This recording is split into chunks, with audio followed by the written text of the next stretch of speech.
Hello students, how are you? I hope you all are fit and fine. So dear students, as you all are aware that we are revising all the chapters of term 1 and now we are doing revision according to your syllabus of RT, revision test. Okay. So today in this series of revision we are going to revise chapter 3 Deep Water written by William O. Douglas. So first of all let us discuss about the author, then we will discuss the summary of complete lesson. Okay, then MCQs will be discussed. About the author, Douglas was a leading advocate of individual rights. He was a judge at the Supreme Court of USA. Retired in 1975 with a term lasting 36 years and remains the longest service justice in the history of the court. The following excerpt is taken from Of Men of Mountains by William O. Douglas. Now let us go through page-wise summary. So page number 23 to 25, from 23 to 25. The writer narrates his experience. He was 10 or 11 years old when he had joined the YMCA swimming pool to learn swimming as it was considered safer. William's mother would warn him not to go near the Yakima River as it was dangerous and would discuss the various incidents of drowning. The shallow area of the pool was only 2 to 3 feet deep, while the deep area was 9 feet in depth. He also got a pair of water wings to prevent drowning. He did not like to wear the swimming costume as he has thin legs. William says that he had always disliked water and recounts an old experience when he was 3 or 4 years old. He went to the beach of California with his father. The wave knocked him down and swept over him. He was buried in water and was breathless. His father laughed and tried to make him feel comfortable, but the little child was scared. Page number 24. The Yakima River is a tributary of the Columbia River in eastern Washington, USA. The state is named after the indigenous Yakima people. Now page number 26. When William joined the swimming pool, it reminded him of his fear. To gather confidence, he watched other boys swim and tried to copy them. When William reached the pool, no one was there. William could see the bottom of the pool as there was nobody around. It had white colored tiles on it and clean like a bathtub.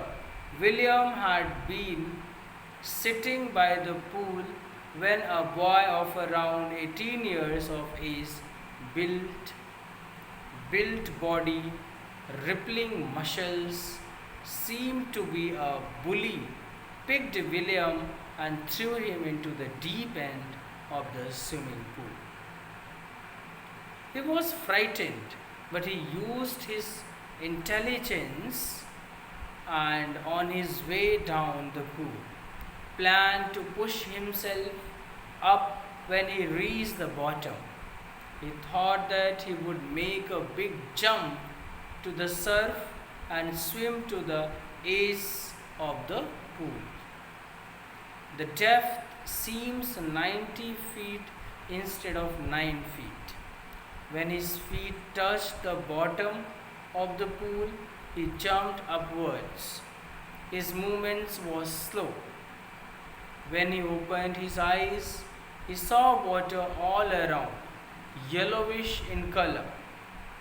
He got scared and tried to grab something. To reach the edge of the pool, but he got nothing other than water. He screamed for help, but no sound came out of his mouth. His nose and eyes came out of the water, but his mouth remained in it. His mouth remained in water. Something strange happened, and William saw light. His eyes and nose came out of water. Then he started going downwards into the pool for the third time. He tried to breathe but gulped water inside. The light went out. He stopped making efforts to save himself. William relaxed. His legs became lifeless and his brain experienced a blackout. The fear ended. He felt sleepy. He tried to jump up. Felt nice to be carried in his mother's arms, and he felt sleepy.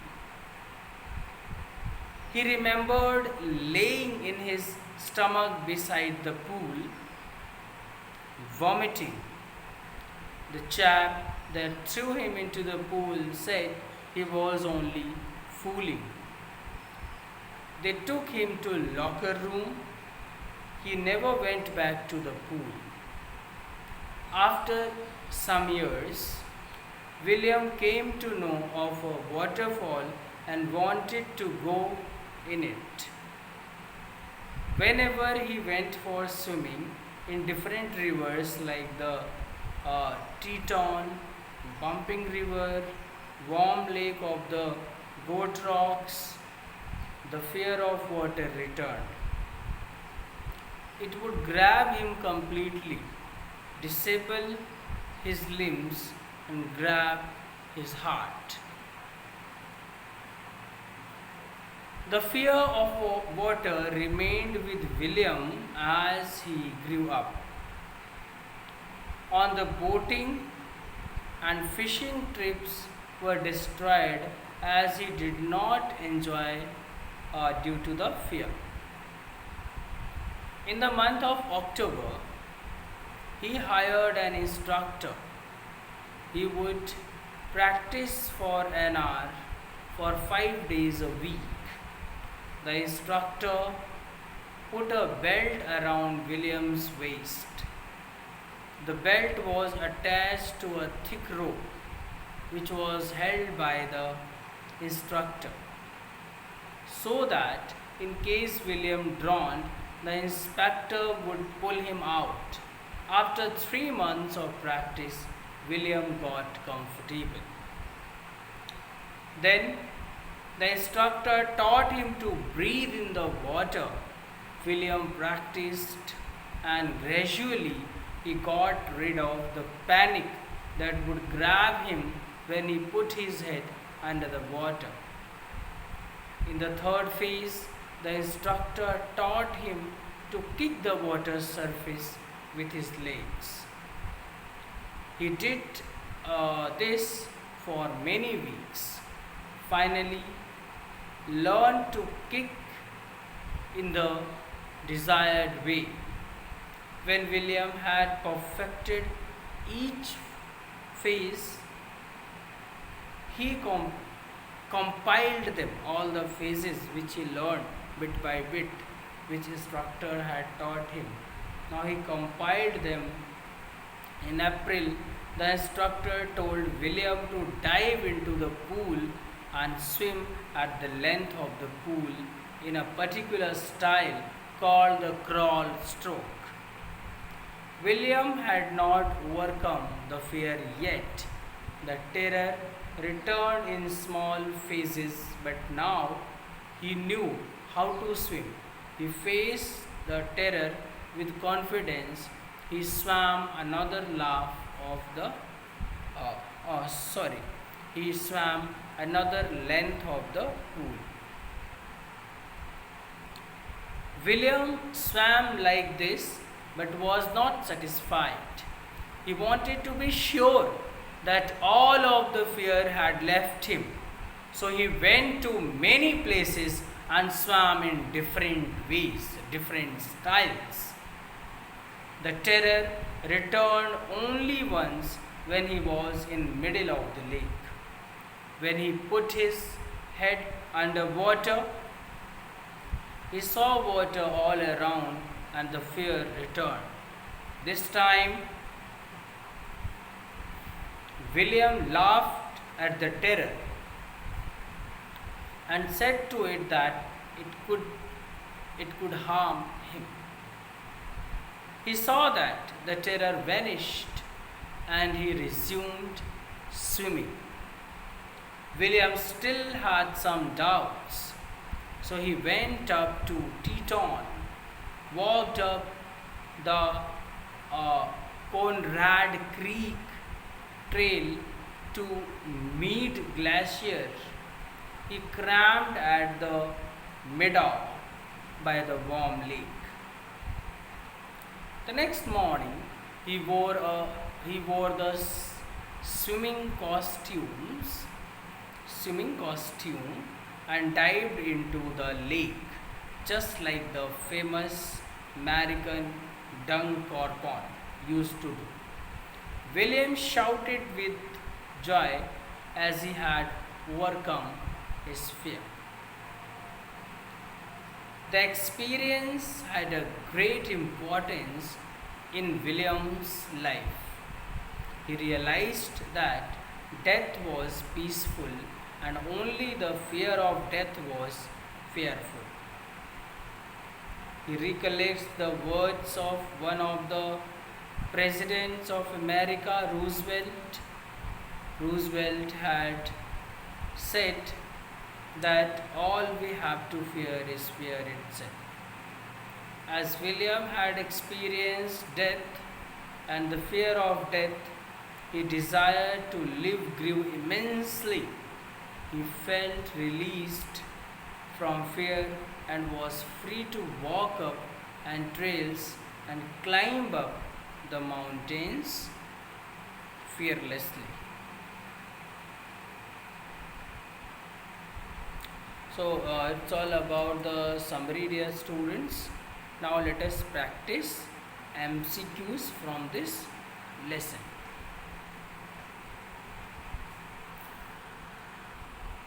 Question number 1.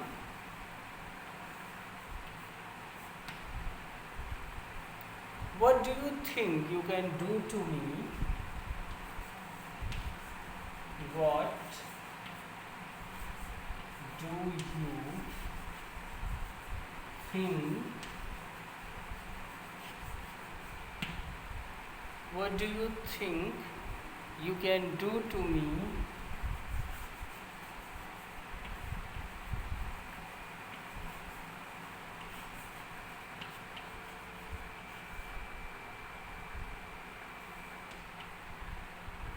What do you think you can do to me? These words were spoken by Douglas. These words were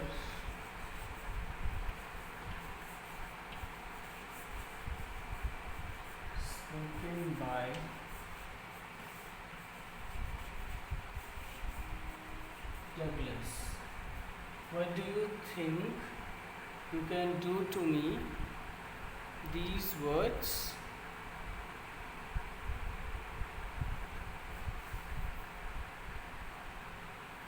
These words were spoken by Douglas.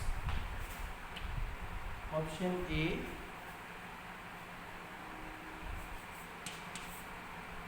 Option A. To a shark.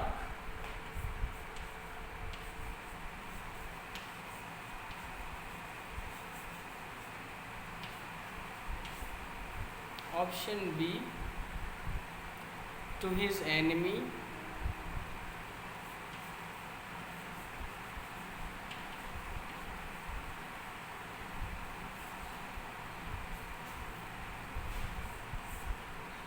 And C. To the boy who pushed him.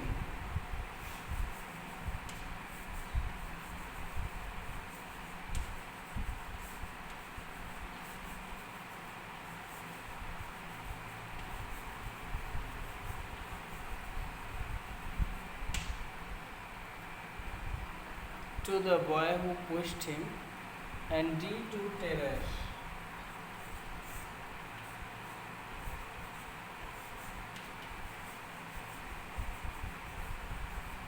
And D. To terror. So we know that when William Douglas was swimming in Yakima River and the fear came for a shorter time, then he said to the terror these words, what do you think you can do to me? Okay, so option D, to terror is the correct option. Okay, so let me rub it and write down the next question for you.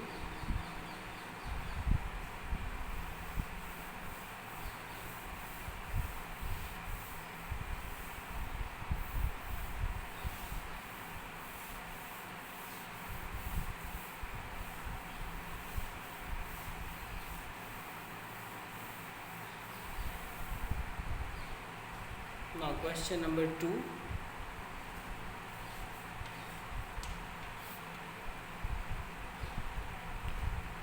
When he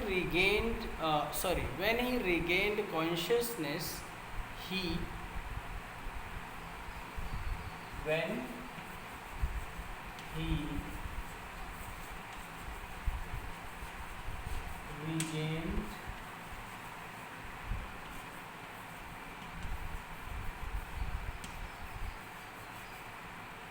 regained consciousness, he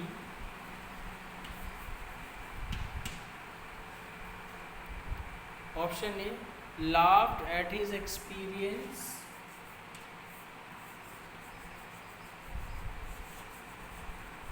Laughed at his experience.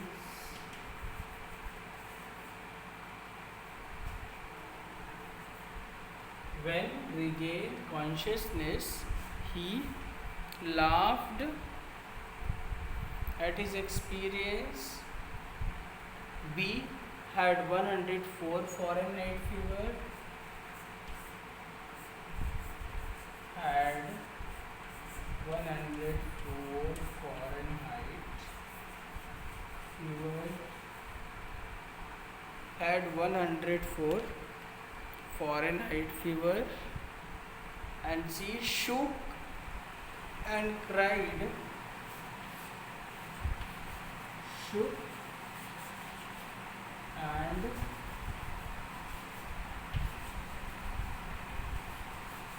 Shook and cried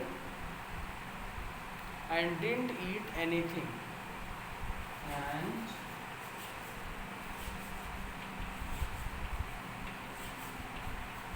didn't eat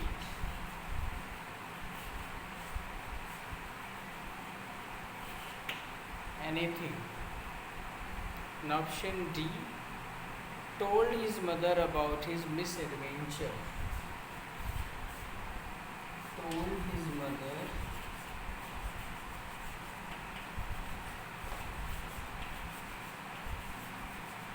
about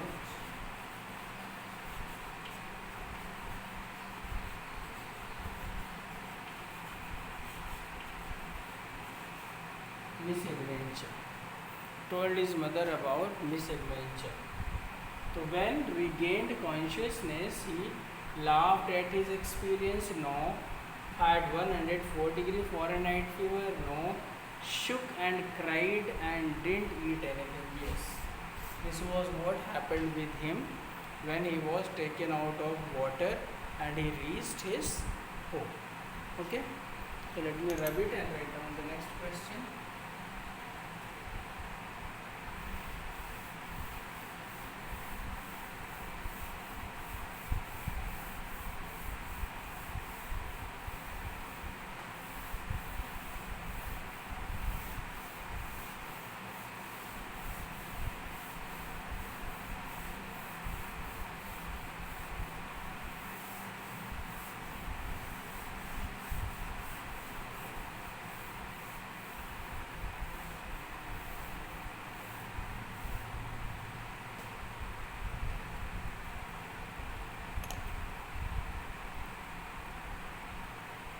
Next question number 3. When Douglas tried to yell, when Douglas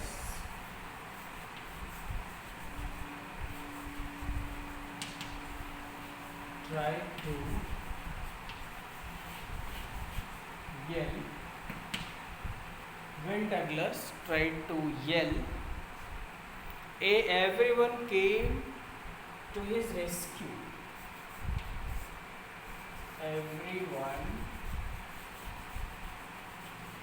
came to his rescue. Everyone came to his rescue. B. No sound came out. B. No sound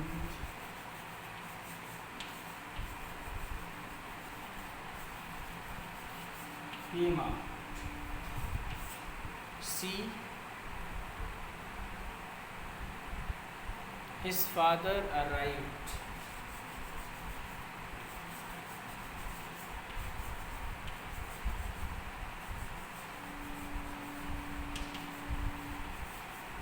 His father arrived. And D.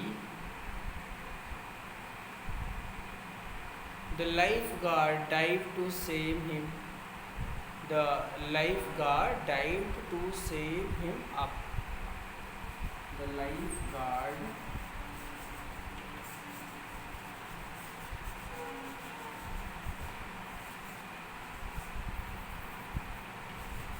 dived. The lifeguard dived to save him up. To save him up. So when Douglas tried to yell, everyone came to his rescue. No sound came out. Yes. So what happened when he was drowning? He tried to yell. He tried to shout for help, but no sound came out. His throat was choked, so he could not speak. Okay, dear students.